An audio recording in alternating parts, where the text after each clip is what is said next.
your ultimate Sanibel Island guide. Hi, I'm Megan Murad, a licensed New York City tour guide, but I was born and raised in South Florida, and I have been coming to Sanibel every year for as long as I can remember. And I have painstakingly researched all of the best things to do and tips and tricks so that you can have your very best Sanibel Island experience. But before we get started, make sure that you click subscribe so you never miss a travel tip or trick. Yeah, muffin talk. Ooh, muffin talk. Muffin talks, bringing healing to those who need them most. To get to Sanibel Island, you'll need to take the Causeway. It is the bridge that connects Sanibel to the mainland. It's about 3 miles in length. There is a toll to cross the Causeway. It is currently $6.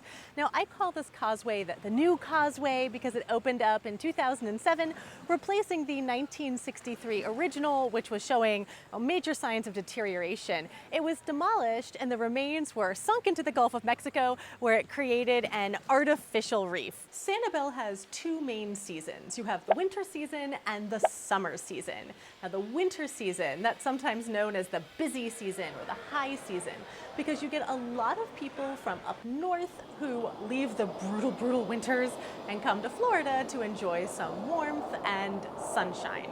So it's going to be busier in the winter seasons. It's going to be harder to get a restaurant reservation. It might be harder to find a hotel. It can still get a little cold, and the sun sets a little bit earlier, but it is a lot better than, say, a New York City winter. Then you have the summer season, which is sometimes called the low season or the less busy season, because for many people, the Florida summers are just too hot to handle, with temperatures often in the mid-90s degrees Fahrenheit. But for me personally, I prefer the summer season because I love the heat. I love it when it's so hot that you just can't wait to go jump in the Gulf of Mexico to cool off and go swimming. I also love that the sun doesn't set until 8:30, so you get so much sunlight to soak in. When looking for a place to stay on Sanibel, for me personally, the most important thing is that the unit be as close to the water as possible. This is probably because I was born and raised in Southeast Florida, about a 15-minute drive away from the beach. So when I'm on a beach vacation, I don't want to have to hop in a car or cross a busy street to get to the actual beach to go swimming. I like to be able to just run out of my unit in my bathing suit, go swimming, and then run back in, get changed, grab a bite to eat, or grab my camera equipment. I also really like being able to sit out on my patio and get a glorious view of the Gulf of Mexico. On Sanibel, there are both public beaches and private beaches. This means that you can't just walk onto any beach and lay out your beach towel. Private beaches, those are reserved for beachfront property owners, people in specific hotels that own those beaches, or vacation home rentals and owners. Fortunately, Sanibel does have a lot of public beaches, including Sanibel Lighthouse Beach Park, where I am right now. Just know that if you come to these public beaches, they are beautiful, they are wonderful. Parking is limited just for planning, and sometimes you have to pay for parking as well. So this might be, when you're trying to plan for a place to stay, another reason why you want to try to find a hotel right on the water to have access to that beach. But again, if you are staying any place, you can come to these beautiful public beaches, and you can see hundreds of people are enjoying it right now. Sanibel Island is world famous for its shelling. In fact, you can find over 250 different types of shells on Sanibel's beaches. Now, the reason for this is because of the unique geography of the island. Sanibel has a curved shape and an east-west torque that allows the entire island to act as a shovel, gently scooping up all of these exotic shells from the Gulf of Mexico and the Caribbean. Now, generally, if you're looking for the best shells, you want to find a low tide and just after a storm, because the winds and the current from storms, they dig up all of those exotic shells. If you love shelling, Sanibel is a paradise for you. Sanibel Island, Florida has so much nature. You're going to see it all around you. And as you walk along the beach, you might see these sticks with the yellow ribbons around them. These are actually protecting sea turtle nests. So what happens is the mama sea turtles, they come up from the ocean at night, and they'll kind of, flipper their way up from the ocean up to the shore, and they will lay their eggs, and then they'll go back out to the ocean, and these eggs will hatch usually at night. The hope is that it'll hatch at night, and the sea turtles, they use the moon to try to navigate back to the ocean, and that's how they get to the Gulf of Mexico. However, especially in modern times, some of the lights from these condo units and these hotels, they disorient the baby sea turtles. So it's very important if you're staying here that you'll want to close your curtains and turn your lights off at night so that the sea turtles can make it back out to the ocean and continue to be a part of the ecosystem here in Sanibel, Florida. There are 2 walks that you need to know when you visit Sanibel. So the first walk, it's called the Sanibel Stoop. It's very glamorous. I will demonstrate. Now, because Sanibel is known for its amazing shells, you'll see people who bend over or stoop over, hence the Sanibel Stoop, and they're looking for these really beautiful shells. And they'll do it here on the shore. Sometimes you'll see them walking in the water, looking for their beautiful shells. So if you come to Sanibel, practice your Sanibel Island Stoop. The second walk that you need to learn for Sanibel is called the Stingray Shuffle. Now, there are stingrays in the Gulf of Mexico. You do have to be careful because you don't want them to come and sting you. Fortunately, this walk is a great way to avoid being stung. What makes the stingray sting you is when you step on them, they get really frightened. So their little stinger comes up and stings you. But if you do the shuffle, you kind of shuffle your feet, you're gonna dig up the sand and the water, and the stingray is gonna know that you are coming, and it's gonna scurry away before you get near. It's more afraid of you than you are of it. So Stingray Shuffle keeps you safe from stingrays. To me, one of the most magical parts of Sanibel are the sandbars.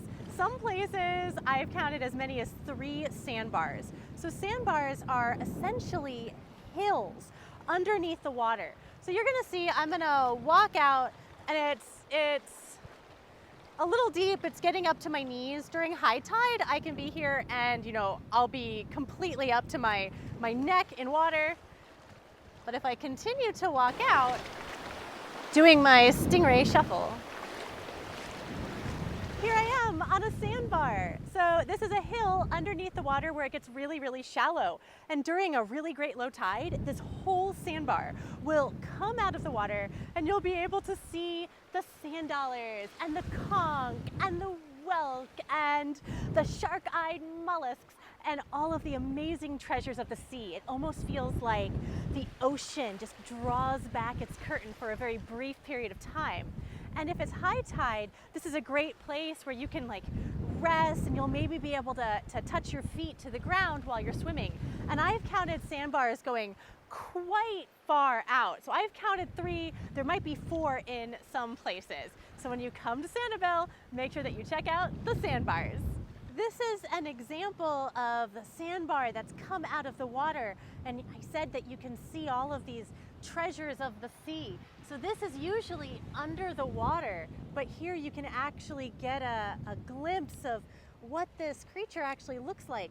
Now, it is important to remember that these shells are alive. So if you do pick them up to say hello, do remember that there is a living organism in here. And it's also important that you always put them back in the water so that they can continue to play their role in Sanibel's ecosystem. So I'm gonna put this guy back actually in the water. You'll notice there's a lot of birds over here. They'll eat these guys, so maybe I'm messing with the ecosystem, but I'm gonna go put this guy back out in the water. But this is one of the things that's so magical about a Sanibel Island low tide, is being able to see that marine life for yourself that's usually hidden under the water. This is an important tool of the shelling trade. I don't know if it has an official name, but they do sell them at the grocery stores here on Sanibel. Using my trusty shelling tool, you can see there's something squirting there. So maybe I don't want to use my hands because it's squirting. So I'll use my shelling tool. They're available at Bailey's and Jerry's and almost every store here in Sanibel. And if we want to get a better look, we can actually come over here and just give it a little rinse off in the ocean. Let's see if he wants to squirt again. He was squirting earlier. Now, I think that he's feeling a little shy. Makes sense, you know, he's being suspended above the ground. Now remember, this is a living shell, so you want to make sure that you put them back anytime you pick one up for observation. So we're going to put that guy back there.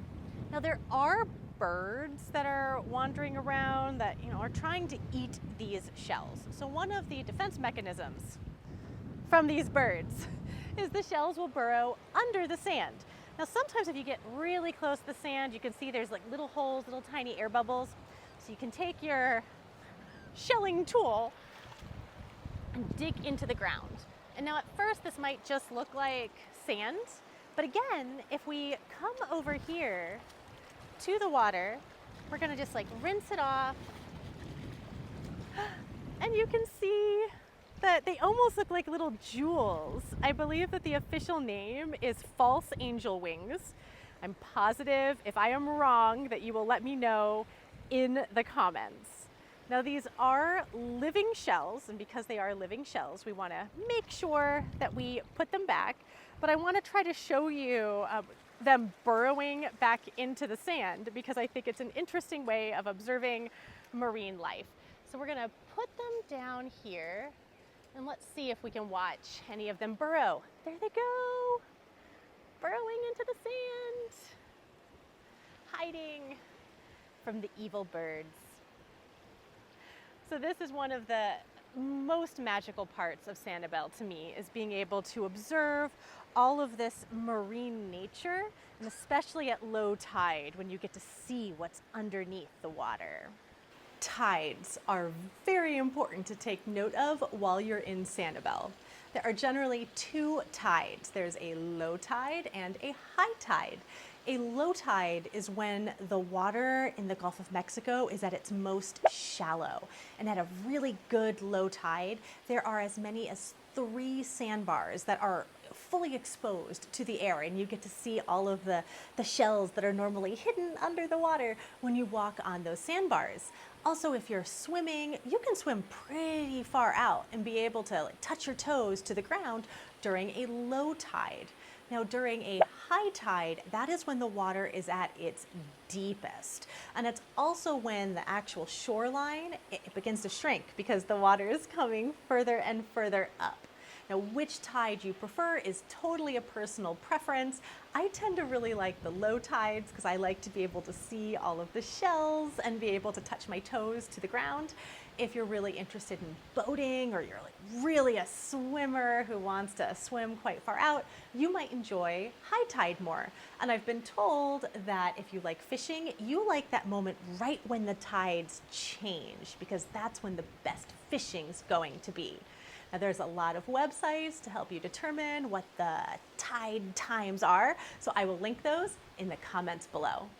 It's also worth noting that the moon can play a huge role in the tides. So when there is a full moon or a new moon, that is generally where you're going to see the most extreme tides, the lowest low and the highest high tides.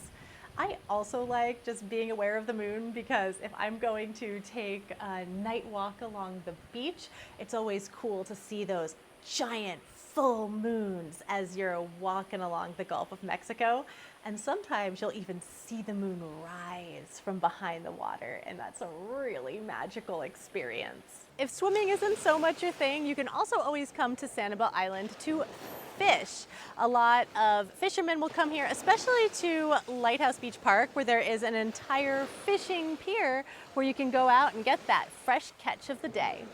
I would strongly recommend bringing a car to Sanibel, at least if you plan on enjoying the numerous really delicious restaurants on Sanibel Island and going shopping or even exploring any of the other beaches other than the beach like right next to your unit. Sanibel actually has more land than the island of Manhattan, so I think it's maybe a little bit deceptive in the size. Also, if you're here in the summertime, it can be so oppressively hot that walking or even biking might be a little on the unpleasant side. However, you can totally plan on renting a unit, doing all of your cooking in your unit, just spending all of your time out on the beach. And actually, the people staying above us here this year, they're doing just that. And they got a stretch limo to drop them off. They picked them up from the airport and dropped them off at the unit. And I'm assuming they're going to get a stretch limo to drive them back to the airport. So you can arrive in style and spend your whole time at the beach. Sanibel has a main road called Periwinkle Way. It gets its name because there used to be like a canopy of periwinkle trees. Unfortunately, a hurricane came and destroyed that canopy of periwinkle trees. But it's going to be the first road that you see when you get off of the Causeway onto Sanibel, and I kind of like to think of it as like the spine that connects all the little roads of the island. And this is where you're going to find so many of Sanibel's really fabulous restaurants and shops. Sanibel has two main grocery stores. You have Jerry's and you have Bailey's. Both of these grocery stores, they'll be able to provide you with pretty much anything that you need while you're on the island. And if they can't, there is also a CVS for all of your pharmacy needs. Now, I have heard some people talk about the prices at Jerry's and Bailey's and how they prefer to cross over the Causeway to go to Publix, which is a major chain of grocery stores in Florida, and maybe you can get slightly cheaper groceries, but do know that every time you cross that causeway, it is going to cost you $6, so that might make up the difference in price, plus the time that it takes to get across the causeway and back. Also, make sure that you check out Bailey's because they have a line of homemade jams that is pretty spectacular. Many hotel and condo units, rental units in Sanibel come with a full kitchen. So if you are somebody who wants to cook for yourself, cook for your whole family, and never go out to a restaurant, that is totally an option and a possibility. When my family and I came when we were much younger, that's what we would do. Every night, cook our own dinner and watch the sunset, and sometimes we'd even see dolphins jumping around in the Gulf of Mexico as we sat out and ate our dinner. So if you want to, you can either bring your own groceries, go across the causeway to Publix, or go to one of Sanibel's two main grocery stores, Jerry's and Bailey's. What to pack for Sanibel Island? Now, of course, the most important thing is pack lots of bathing suits. You're probably going to be spending a lot of time out in the Gulf of Mexico swimming and looking for shells. And then I like to bring cover-ups. So in this case, I'm wearing a little skirt, but I also have like these very flowy cover-ups. I was wearing this one like a shirt a little bit earlier, but you can put these on, and as you walk down the beach, it keeps the sun off your back. Also, for when I'm walking around Sanibel, because the sun is so bright, I find that these like very light little shirts keep you cool and keep the sun off your back. Like if you go to take a dolphin tour or a long walk along the beach, I like to put this on. It helps me from getting sunburned, and surprisingly, the fabric actually keeps you cooler than if you just have the sun beating down on you. Now you're also going to want to bring sunglasses. That is very important because the sun is so bright. I like to make sure that my sunglasses are polarized. It actually helps you see things in the water, so it's great for shelling. And then Make sure that you bring a hat. Now, I usually wear my hair up in a ponytail, so I like to have a hat that has a little bit of a hole in it. I also find that it keeps your head cooler, but it'll help keep the sun off your face. Again, super important for if you take a boat ride or do a long walk on the beach. And then this might be the most important thing that you pack, sunscreen, because you want to make sure that you can spend as much time out in the sun without turning into a sunburnt lobster. So, pro tips about what to pack for Sanibel Island. If you're looking for really beautiful sunsets with a truly twinkling twilight, you want to drive up to Captiva Island. That's going to be about a 20-minute drive from Sanibel, but it's totally worth it. The thing is, most of Sanibel's beaches face more north or more south, whereas Captiva has beaches that face more west. So this is where you're going to get those truly memorable sunsets. And watching the sunset from Captiva should definitely be on your must-do list when you visit Sanibel Island. Sanibel has so many amazing restaurants, and they have restaurants for every taste and every cuisine, whether or not you want pizza or very high-end seafood dishes. There is something for you. I also have an entire video about my favorite places to eat on Sanibel Island, so make sure that you check that out. Sanibel has great shopping. I like to go to the shops at Periwinkle Place. It's a complex where you can get bathing suits, dresses, skincare products, and jewelry. So this is Congress Jewelers that I'm standing in front of right now, and it's one of my favorite jewelry stores on the island. So make sure that you check out shopping on Sanibel. As you can see, even in a sunny paradise like Sanibel, we occasionally get rain.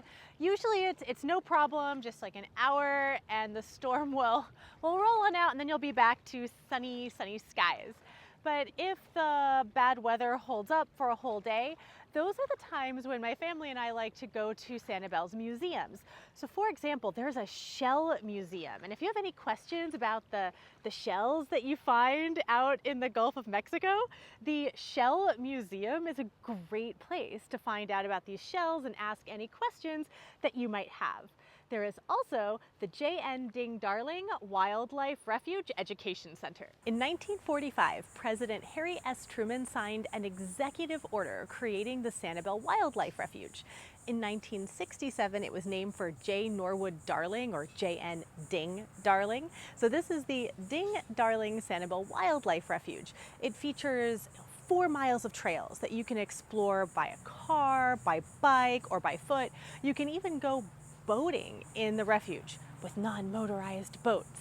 It's fabulous for fishing and bird watching. There's also an education center that offers hands-on exhibitions for kids of all ages. One of the interesting things about J.N. Ding Darling is that he was a political cartoonist. So one of the interactive exhibits inside of the education center says, "Can you doodle like me?" And you try to draw a duck, and it gives you actually like instructions on how to actually draw a duck. I don't know that mine's going to be that great, but I could see how this would be a lot of fun if you wanted to spend time, especially if there was like, I don't know, rainy day, or if you wanted to learn more about J.N. Ding Darling. Here's an example of the interactive exhibits at the Education Center. So here we have the question, what has fur that works like camouflage? And then you push the button. The bobcat has fur that works like camouflage. And then if we turn around this way, we have sort of, I don't know if I want to call it like a touch tank. So you can come in here and actually pick up, I believe that this is a whelk. Yes, it says a lightning whelk, so you can pick it up and see what it feels like. There is a pelt. I believe this is of a raccoon. So you can see what a raccoon would be like in the wild. And then, oh my, over here, I believe this is the skull of a dolphin. So I just got to see dolphins swimming around in the Gulf of Mexico, and that's what their actual skull looks like. So this is part of the interactive exhibits here at the Education Center. One of the highlights of every trip to Sanibel is taking a dolphin tour. This is where you ride on a boat and you explore the waters around Sanibel. There's often a bit of a narrated tour and you look for dolphins, and sometimes the dolphins leap up in the air and do tricks, and it is so much fun. This is the #1 must-do on Sanibel Island for me. It's wonderful. I usually take one of 2 different boat tours. The first one is called the Sanibel Thriller. This is a very fast boat that explores the waters around Sanibel, and the dolphins jump up and leap in the wake of this boat. Now, this boat does require reservations. I'll put the link in the comments below. And it's a public boat, so you're going to be there with other people who have made reservations for the same day and time that you have. And if you do take the Sanibel Thriller, I recommend that you get there a little bit early if you're really attached to a very specific seat on the boat. Then there are private boat tours. When I take a private boat tour, I use Sanibel Dolphin Tours. And the captain, he is so nice. You get the whole boat to yourself. The captain will talk to you about the Sanibel Island ecosystem and what very specifically is happening in the ecosystem during your visit. And you will find dolphins, they'll do tricks for you. And sometimes you'll also see animals like manatee and loggerhead turtles. Sanibel is an excellent place to come with a family, and if you can find a unit that takes pets, pets love Sanibel as well. I once brought my corgi. He loved playing in the sand and in the water, and he was barking at something in the water. I don't know if it was stingrays or if he was really angry at sand dollars, but no, he had so much fun. It's also great for large families. I often see very large families sitting out on the beach. They set up a tent. You know, you'll see grandma, you'll see grandpa, you'll see aunts and uncles and cousins and nieces and nephews and parents, and they're all having a blast because everybody can find something that they love at the beach, whether it's sitting under an umbrella and reading a book, or going out swimming, or just exploring the magic of a seashell for the very first time. So definitely recommend this for families and pets. The most important thing to do in Sanibel Island is to relax and have fun. This is the perfect spot for just hanging loose and letting your troubles drift away. So when you are here, whatever you need to do to just relax and let the ocean take you away, whether or not it's going on a morning jog or sleeping in until noon. If you want to swim way out into the ocean or lay on the sand and soak in the sun, you are here to hang loose and escape all of your troubles. I hope that this guide helped you know how to have your very best Sanibel Island experience. If I missed something, write it in the comments so that other people can benefit. And as always, make sure that you click subscribe. It really helps me out in terms of making more videos. Thank you so much for watching, and enjoy Sanibel Island.